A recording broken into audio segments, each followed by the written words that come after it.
think of a thriving interior design firm as a three-legged stool. Hear me out. The top is you. It's the you that makes you you. Your unique vision, your design aesthetic, your gorgeous portfolio, the website that showcases you to the world, your brand, all the marketing, right? The whole package. What everyone sees from the outside.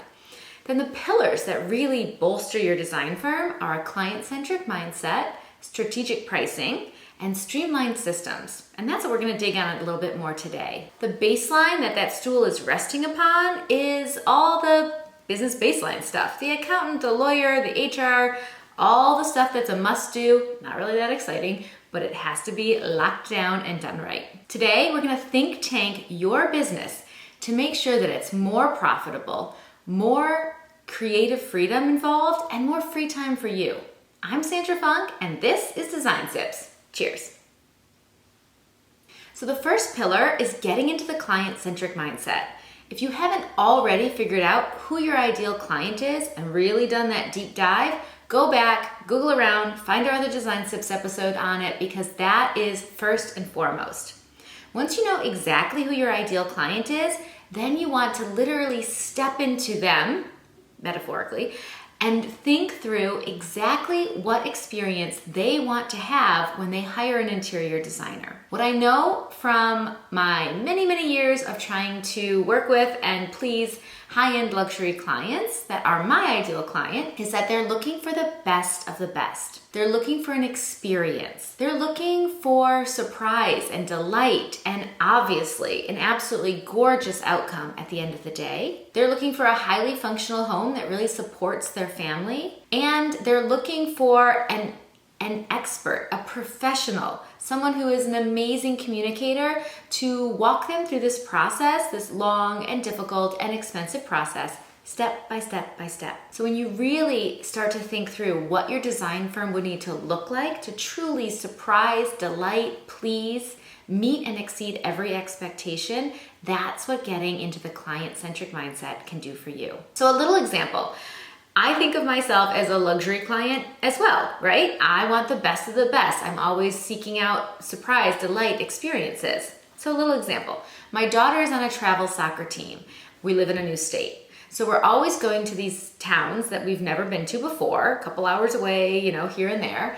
And every time I find out where the next tournament is going to be, I start my research. What's the best restaurant in that town so that I can make a reservation? What's the best hotel to stay in? Is there anything unique and exciting that I need to see while we're there? Is there a waterfall or a museum or a great hike that we should go on? Is there a dog-friendly hotel that is also pretty bougie? Do they have room service by any chance?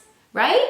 Okay, I'm looking to turn a soccer tournament where we could all stay in the Holiday Inn and eat cheese pizza after the game into a delight, excite experience. So when you start to get into that mindset, even walk yourself how you would want to be treated if you walked into a design firm and had to give a huge budget, a huge timeline, and your entree into your own personal home. When you really sit with this, you start to make tweaks all throughout your business that are starting to think from the client's perspective. It's one of the biggest things that I changed when I went back and think tanked my business and really came out swinging. Every single interaction, every single thing that we do, we are looking for it. How is it going to land on our ideal client? The next pillar is strategic pricing. Now I want you to use what we talked about in client-centric mindset and apply that here. So everything about how you price your services should be thought about what would land best for the client. Would it be better for them if they have no idea what this project is going to cost and every 2 weeks they get an invoice that they have to go log into some portal and remember their login and find their checkbook and da-da-da-da-da? Or would it be better for the client if before they dig into a project, they know exactly what the project's going to cost? They know exactly how long that project's going to take. Now, of course, when I say exactly, life happens, we get it. Like we're in the middle of crazy time, but you can give them your expert professional opinion on how long it's going to take, and then you make iterations as you go. What I have found is that flat fee pricing is so much more desirable from client perspective. Over and over again, you see the surveys coming through the industry pipelines that clients want flat fees. Of course they do. They don't want to hope that their project's on budget. They want to know that their project's on budget. Also, They need to know how much this is going to cost when you get into the higher end interior design. We're not talking about tens of thousands of dollars. We're talking about hundreds of thousands of dollars up to that $1 million project mark. That is not the kind of numbers that you can hope they have the money in cash, hope that they've got it when you invoice them. I would never, ever, ever again in my life do work for a client and send an invoice and hope that they pay. I have learned that lesson far too many times to count. And also, it doesn't work well.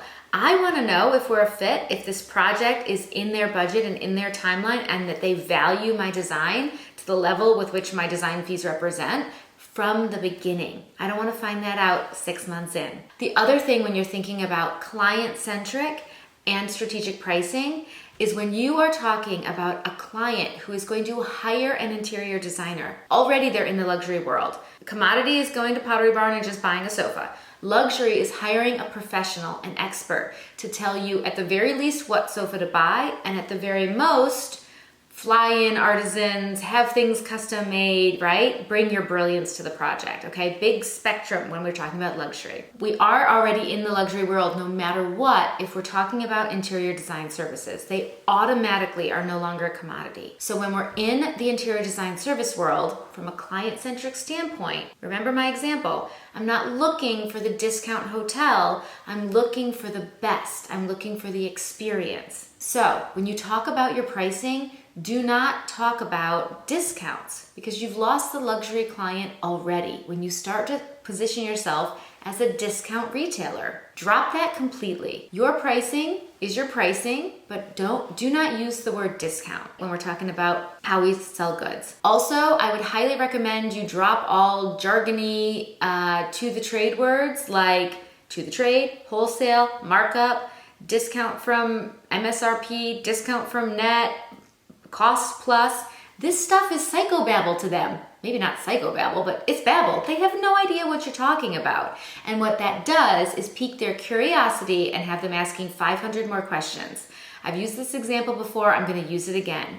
You walk into a Starbucks, they tell you the coffee's $4. Do I want that coffee for $4 or don't I? We do not ask them what is their cost, what is their margin, how much was the freight, is tax included on this? You just tell them the price and you set a budget ahead of time, but when it comes time to make that sale, this is the price. That's it.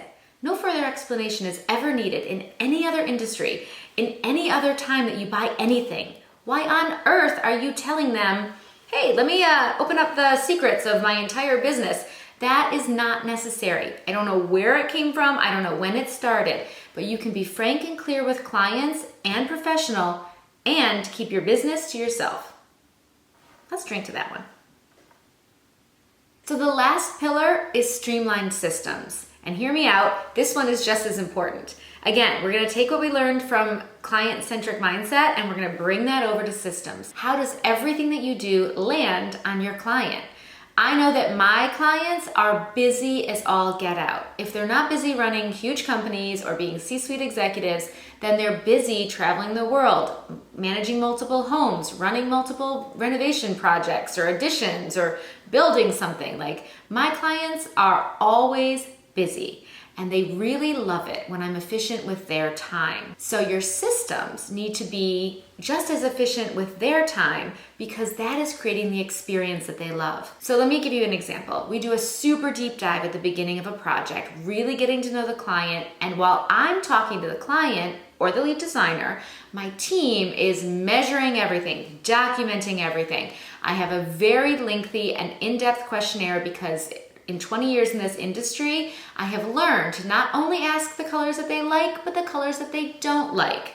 You know, all the details. Like there have been a million times where I was like, oh, we need to add that to the questionnaire. We forgot to ask, insert something here. So a totally tricked out, rounded out design questionnaire. I'm keeping the client busy while the team is measuring because you know you cannot measure and talk at the same time. Those dimensions will not be accurate. We make sure that we follow our checklist and get every single detail locked down so that we can go back to our studio and think tank the design and not bother that client.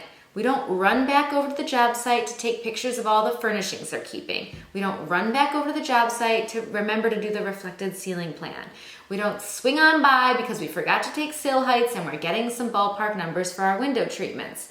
Because we're systematized, we have a checklist and we know exactly, did we get this? Did we get that? Did we get that? That is using my client's time efficiently. That is also looking like a professional expert at what I do. Getting your systems locked down, getting all of what needs to happen documented, putting everything into the right order so that you're not running around like a chicken with your head cut off and your client sees you doing it. If they need to be, you need to follow up with questions or, oh, I forgot to ask you, are you a wallpaper person or not? Are you a pattern person or not? No, ask that all at the beginning, every single project. So systematize it. The idea of that system and that client-centric all going together. Another great one is we send a weekly email. I know you've heard me say it before. It's the simplest, easiest way to ensure that your client is getting consistent, regular communication from you every single week, from the day they sign that agreement to the day that they finish the project. That is, again, building trust, building your expertise, professional. Even if there's nothing new to communicate, that consistency is key. We're building an experience of trust. We're building an experience of that surprise and delight, right? So bring that to the project on purpose with clean and streamlined systems. Doesn't sound so sexy, but it's really important. I dig even deeper into these 3 pillars that really bolster and raise up your interior design firm in my workshop. You should check it out, interiordesignstandard.com/workshop. I really hope I'll see you there. Cheers.